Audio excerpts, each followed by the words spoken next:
Today we are coming at you with one heck of a video. The top 20 wide receivers ranked for fantasy football in the 2025 season. Dynasty, best ball, redraft, all that good stuff. We have a 450 name tier list already for free over in the Discord. Go join that up. You'll see all these names ranked completely. If you want to see a top 40, a top 50 video, smash the like and subscribe button, boys. Keep showing support on the channel. Name one. We all know who it is. It's Jamar Chase. His yards per route run was pretty good in 2024. 2.44 yards per route run, the second most of his career besides his rookie season. His snap share, 93%, tied with the best rate of his career. He played all 17 games. He put up the most PPR points per game of an entire season he's had at 23.71, being the wide receiver one. Higgins comes back. Burrow's back. We've seen Burrow and Chase, what they can do when they're both healthy on the field. Chase averaged 100 receiving yards per game. Chase averaged 1 touchdown per game. Could we see touchdown regression? Probably. In his first 2 years of his career, he averaged 0.8 touchdowns per game, not 1. So even if he does regress back to that number, though, he is a very good pick still, going at the number 1 spot in most drafts. He's my number 1 wide receiver. Number 2 receiver is going to be Justin Jefferson. Now, Justin Jefferson, a lot of people have him currently as ADP around 4. It's going to be interesting to see if CMC slides up draft boards to get inside the top 6. Sometimes we see Saquon go number 2 in redraft leagues, Bijan number 2 sometimes as well. I like Jefferson as my wide receiver number 2. He's been averaging half a touchdown per game basically his entire career ever since rookie season. In 2024, he plays all 17 games, comes out as the wide receiver 4. Now, Jefferson's just a safe pick. We've seen that he's pretty much quarterback proof. I can't put him ahead of Chase. He's got J.J. McCarthy, a big unknown, big red flag. We don't really know what that Vikings offense is going to look like. But Justin Jefferson, since 2020, he's been over 90 receiving yards per game on average. Again, he's been averaging over a touchdown every 2 games. And his snap percent at 96% in 2024, the highest of his career. I really like Jefferson as the wide receiver 2. Number 3 is C.D. Lamb. Now, obviously, C.D. Lamb saw his draft stock fall down boards in 2024. He was injured, had some shoulder injuries.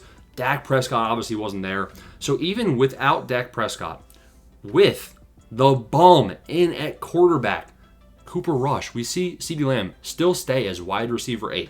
He was wide receiver 7 in 2022. And in 2023, don't forget, he actually matched Jamar Chase. In 2023, he put up 23.7 PPR points per game. He averaged 103 receiving yards per game, better than Jamar Chase. He averaged 0.7 touchdowns per game in that year, which is less than Jamar Chase. So if he had the same amount of touchdowns, he would be the best wide receiver of all time. You know, he averaged 10 yards per target in 2023. Basically, if we see Prescott healthy and we see CeeDee Lamb as the alpha receiver, I'm not too worried about Pickens coming in. I think Pickens coming in, maybe it eats a little bit at his target share, but CeeDee Lamb's target share was only around 27% in 2024. So I still think with Pickens being there, I think Pickens is going to eat into Jalen Tolbert's. He's holding into his target share, but CeeDee Lamb should be fine. I like him a lot as the wide receiver 3. Puka Nacua is the wide receiver 4. Now we kind of tier down into the next tier of guys. So those first couple of guys, I would have Chase and Jefferson as S tier, maybe even CeeDee Lamb in there. Now we start going into A tier. We got Puka Nacua. Now Puka Nacua, the thing that worries me here, this guy could be one of the best receivers in the S tier. You know, 18 points rookie season, 18 points per game, almost 19 points per game in 2024.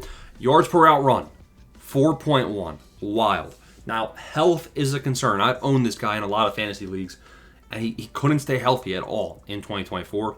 That worries me. You know, he wasn't necessarily the best prospect coming out of the wide receiver class in 2023. You know, obviously, Devonta Adams comes in. Can Puka Nacua retain a 30% target share with Devonta Adams? Puka Nacua only averages 1 touchdown every 3 games. And Devonta Adams is a big body receiver. We could see the touchdowns get even worse for Puka Nacua in 2025. But I still have him, you know, pretty solidly right here as the wide receiver 4. Malik Neighbors is coming in at wide receiver 5. Malik Neighbors had one of the best rookie wide receiver seasons of all time. Plays 15 games, 18.2 PPR points per game with the worst quarterback play of all time. 1 touchdown every 2 games. Averaged 80 receiving yards a game. Yards per out run of 2.2. And Russell Wilson's in. Wilson is a good deep ball thrower. Malik Neighbors still the alpha wide receiver. He should be bumped up draft boards. He's ADP of 10. I like that a lot. Neighbors wide receiver 5. Nico Collins is the next name up, wide receiver 6 on my board.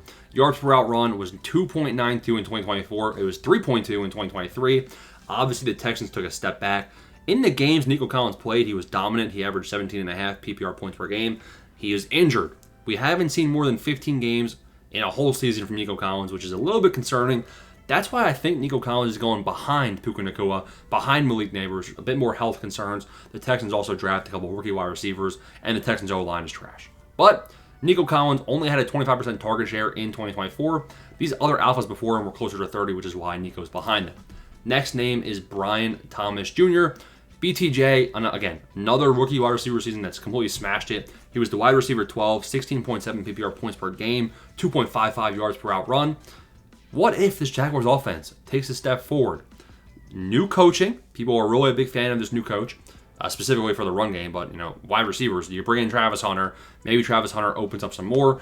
Trevor Lawrence, he definitely needs to prove it. I don't know how much longer Trevor Lawrence is going to get. How short is his leash? So I think BTJ is in a good spot to continue his dominance right here, coming in as my wide receiver 7.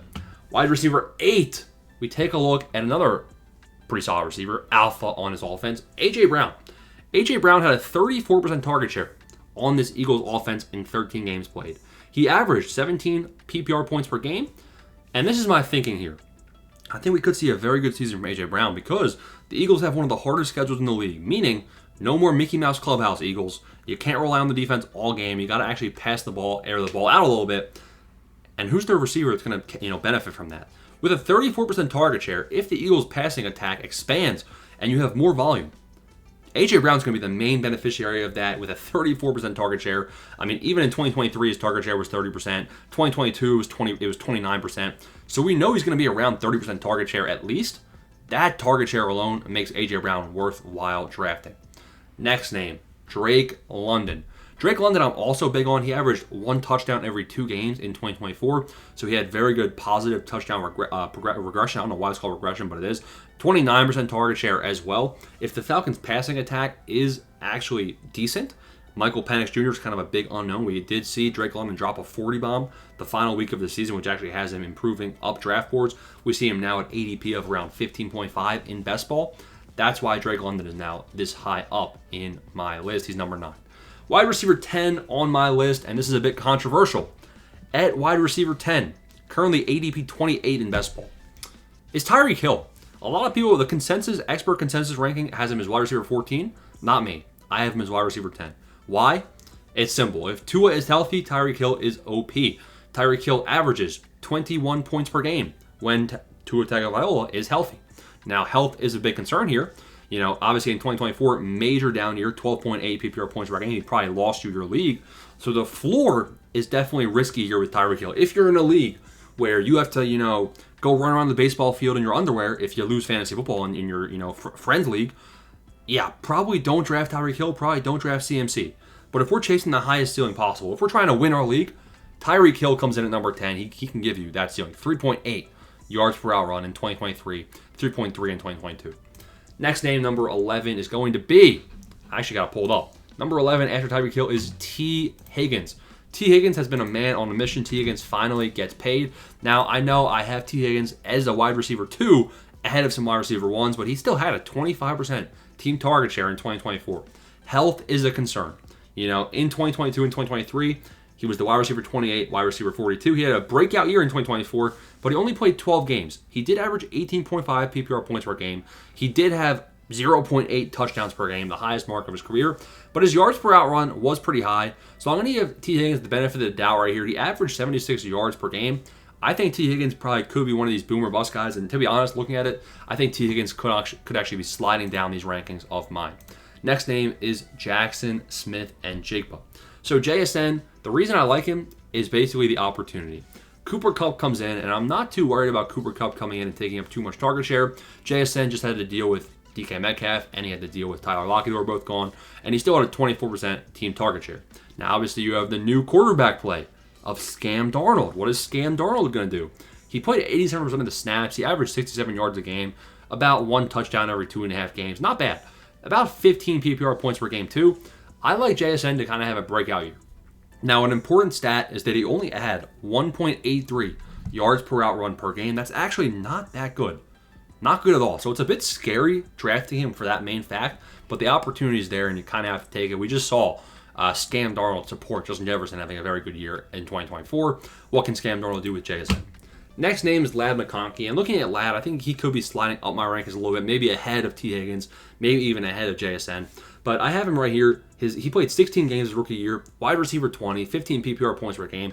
The reason I think I'm going to have to bump him up a little bit, he had 25% target share. I think he probably maintains around 25, maybe even 26, 27% in 2025. His yards per route run was 2.6. His yards per target was 10.3. And he didn't really have that many touchdowns in 2024. So Ladd McConkey could actually go up 2 or 3 spots in these rankings.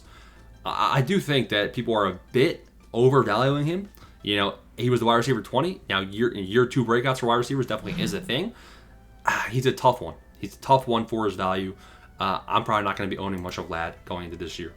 Marvin Harrison Jr., I am higher on than most. Looking at where I have Marvin Harrison Jr., I have him right behind Ladd McConkey. Let's start counting. 1, 2, 3, 4, 5, 6, 7, 8, 9, 10, 11, 12, 13, 14, 15. I have Marvin Harrison Jr. as the wide receiver 15.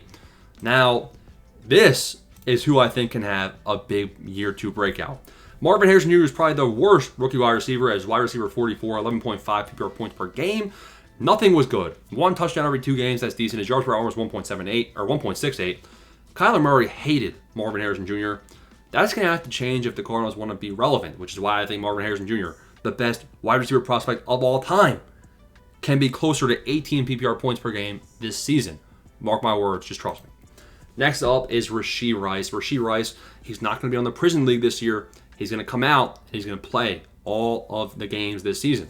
He obviously come back from that knee injury, DUI potential, but it looks like the case is going to be delayed till next year at least. 26% target share in the 4 games he played in 2024. He averaged 16 PPR points per game. Rashee Rice, I mean, he's basically going to be like Michael Thomas. He's going to be a high volume guy. He averaged 3.4 yards per out run. He's a good wide receiver. He's still young. He'll be able to bounce back. I like him a lot. Travis Hunter is the next name. Now, Travis Hunter is next, as well as the last 2 being Terry McLaurin and DJ Moore. These 3, definitely a bit of a teardrop right here. Travis Hunter can be a Jamar Chase, Justin Jefferson rookie type season. It's just a matter of whether or not he's playing all the snaps on offense and the fact that BTJ also is going to have a big amount of the target share in Jacksonville. Terry McLaurin, he's been consistent his entire career. The last 4 years, he's played every single game. He was wide receiver 32, wide receiver 23, wide receiver 36, wide receiver 17. So the upside, the ceiling may be capped. He just had his best year of his career at 15.75 PPR points per game in Jaden Daniels' rookie season. Best quarterback play of his life. But Debo comes in, and is Debo going to be a pest? Or is McLaurin going to have another dominant, top 15 wide receiver season? I don't really see a world where McLaurin breaks the top 9, top 8. I more see his ceiling kind of is like wide receiver 10, which is why I have him ranked close to 9. I have 19 right now, wide receiver 19. Wide receiver 20, finishing things out, DJ Moore. DJ Moore is going to be the alpha in this Caleb Williams year 2 offense. Yes, Luther Burden's there. Rome Odunze, he's trash, not even on my radar. Keenan Allen leaves. Even with Rome Odunze and Keenan Allen last year, looking at him, he still had a 27% team target share. So I expect DJ Moore to still be around that 27% mark, even with Lovin coming in, even with Luther Burden coming in. Now, I think Caleb Williams might be a little bit overvalued in some of these drafts, but DJ Moore did put up 16.9 PPR points per game in 2023. He was at around 14 PPR points per game in 2024, and the wide receiver 30. So if we think DJ Moore can put up closer to 15, 16, 17 PPR points per game, he will be able to achieve this wide receiver 20 rank. Obviously, we're not hoping he's wide receiver 20. We're hoping he goes higher than where he's currently ranked. But I have DJ Moore having a solid year in 2025.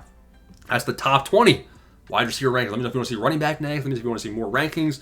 Thanks for watching, boys.